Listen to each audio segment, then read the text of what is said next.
morning, we are going to talk about unsung heroes. Unsung heroes. For example, if you've been to your local grocery store lately and you've seen those chili roasted pistachios, those are unsung heroes. Chocolate chip cookies are also unsung heroes, as well as the psoas muscle, right?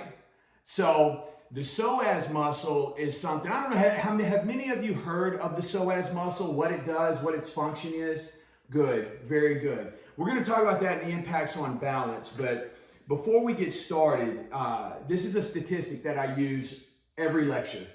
Every 11 seconds, an older person is treated in the ER for a fall-related injury. Every 18 minutes, someone dies from a fall-related injury. These statistics are from the National Council on Aging and the CDC, and I use those on a regular basis whenever I'm giving my lectures.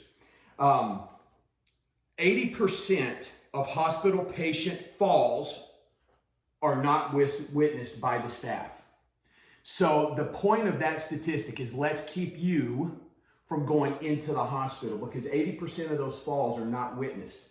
And it's really hard to try to figure out what's going on if someone's fallen. I have someone I'm working with now, fell in the shower, shattered their femur and their kneecap. Surgery was done, put a rod in the femur. About 6 months after the surgery, the bone did not graft to the rod. It did not function the way it was supposed to. The rod fell out from the middle of that femur bone straight down into her knee. She could no longer bend her knee. And so they had to go back in and redo it, and that has created 9 kinds of problems, right? One of the biggest challenges for us, though, is in the shower, right? How do you wash your hair, especially if you have balance problems? The best thing to do is to sit down, So I had someone tell me, well, I try to close one eye and just use the other eye to open. I'm like, yeah, how's that working out for you? All that shampoo in your eye. So when we talk about the psoas muscle can present a lot of dysfunction, a lot of lower back pain, and a lot of gait dysfunction, right? This muscle actually connects to your spine, right? And goes all the way through the pelvis and connects to the femur on the inner part of the femur. All this is on your handout. When you get it, make sure you print it out, or at least go and click on the links to the resources page, okay? This is the psoas muscle, and this is where it is, what it looks like. There's also another muscle here called your piriformis that connects here, and that's equally as important. Now, the deal with the psoas muscle is it determines or helps us determine our balance center of mass. That's how important it is, right? It can impact our balance center of mass. How many of us sit a good part of the day? Well, what happens is that psoas muscle shortens. And what it does is it shortens, it pulls on that spine, and it can create lower back pain. So here's what I want you to do. I want you to find a wall, okay? Let's find a wall, and I want you to put your back against the wall. Put your heels and back against the wall, okay? Now, what we're going to do is determine where our balance center of mass is, okay? We've got our back against the wall, our heels against the wall. Be careful here. There's only so far you're going to be able to bend over before you go forward, before you can't bend anymore. So I'm going to bend, and as I bend over, I'm going to feel a lot of weight begin to move to the front of my feet. And eventually I'm going to get to the point where I have to take a step forward. Go ahead and give it a try. Be careful. Go as far as you can, and when you have to take that step, that's right. Now, here's the difference. Let's move away from the wall now, okay? And now to find my balance center of mass, I want to go down and touch my toes. That's the goal. Watch my rear end. If I'm up against the wall, my rear end can't move. But not being against the wall, you see how my bottom goes back?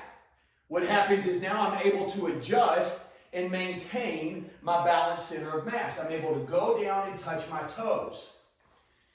That psoas muscle, if it is tight, will prevent you from being able to reach down and touch those toes.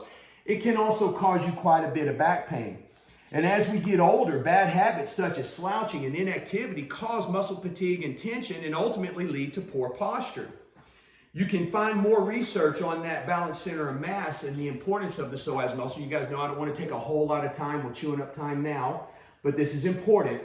The psoas muscle may be the most important muscle in your body. Without this essential muscle group, you wouldn't even be able to get out of bed in the morning. In fact, whether you run, bike, dance, practice yoga, or just hang out on your couch, your psoas muscle is involved.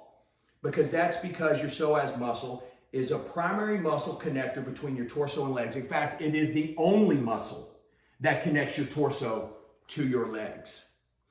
How does it impact our balance? Well, structurally, the psoas is deep inside our core. The way a tight psoas, you may experience the lower back pain in your hips, especially when lifting your legs. It can also prevent you from being able to get up out of a chair because it's so tight, it's pulling down on that spine. Not only that, this is caused by muscles compressing on the discs in the lumbar region of your back. Stretching your muscles and releasing the tension on the psoas is the best way to prevent this from happening. It takes time and daily attention to keep your psoas muscle relaxed, stretched, and strong. So if you go through your handout, you'll learn that a tight psoas can impact your leg strength. And that's what we're ultimately after. Not only that, but cause pain, especially in the lower back. So a quick synopsis, guys, is just that. Making sure that we keep our psoas muscle nice and healthy will prevent back pain. It will also help us. Most of the time you see people with back pain, they'll change the way they walk in order to accommodate and not be in pain. Not only that, it weakens our legs. So how do we stretch a psoas? Well, there's a couple of different ways, very similar to stretch the piriformis. Really quickly, we're going to get started. We're going to sit down. All right, I want you to sit in your chair. And we're going to go. And if you have hip replacements, I don't want you to do this. If you have a total joint replacement in the hip, don't do this, right? Because we're going to cross the midline, that hip will come out. You're just simply going to cross your leg. Now, if that's difficult for you, start at the ankle, grab a towel or grab a band, and wrap it around your ankle, and you're going to pull that up as high as you can.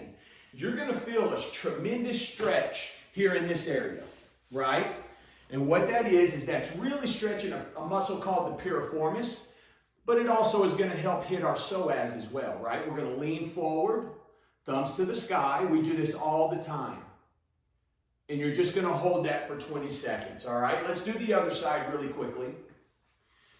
So we'll flip it around, okay? Remember, if you have total joint replacements in the hips, you don't want to do this, all right? You may notice that one side is tighter than the other. That's normal. You're just going to lean forward. That's it. And relax. Very good. So an unsung hero, you don't hear about it often. Hopefully, today, as you're sitting down watching TV, enjoying your Friday, you remember to do that stretch and keep a nice, healthy psoas, okay?